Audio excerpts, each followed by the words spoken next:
Oscar Wilde, The Picture of Dorian Gray, Part 91. Were pictured the awful and beautiful forms of those whom vice and blood and weariness had made monsters of mad. Filippo, Duke of Milan, who slew his wife and painted her lips with a scarlet poison, that her lover might suck death from the dead thing he fondled. Pietro Barbi, the Venetian, known as Paul II, who sought in his vanity to assume the title of Firmus, and whose tiara valued at 200,000 florins, was bought at the price of a terrible sin. Gian Maria Visconti, who used hounds to chase living men, and whose murdered body was covered with roses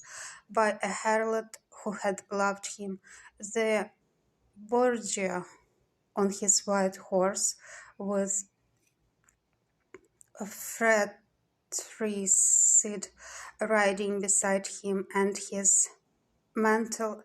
stained with the blood of Perotto. Pietro Riario, the young Cardinal Archbishop of Florence, child and minion of Sixtus IX, whose beauty was equalled only by his debauchery, and who received Leonora of Aragon in a pavilion of white and crimson silk filled with nymphs and centaurs, and gilded a boy that he might serve at the feast as Ganymede or Hylas. Iselin, whose melancholy could be cured only by the spectacle of death, and who had a passion for red blood, as other men have for red wine. The son of the fiend, as was reported, and one who had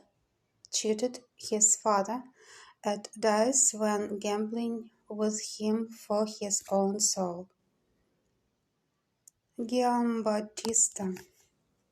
Cibo,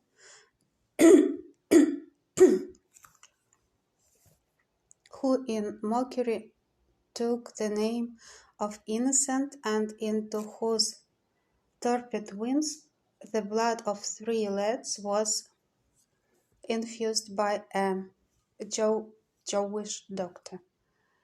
Sigismondo Malatesta, the lover of Isotta and the lord of Rimini, whose effigy was burnt at Rome as the enemy of God and man, who strangled Polixena with a napkin and gave poison to Ginevra d'Este in a cup of emerald, and in honor of a shameful passion built a pagan church for Christian worship. Charles VI, who had so widely adored his brother's wife that a leper had warned him of the insanity that was coming on him, and who, when his brain had sickened and grown strange, could only be soothed by Saracen cards painted with the images of love and death and madness, and in his trimmed jerkin and jewelled cap and acanthus like curls, Griffonetto Baglioni, who slew Astor with his bride and Simonetto with his page, and whose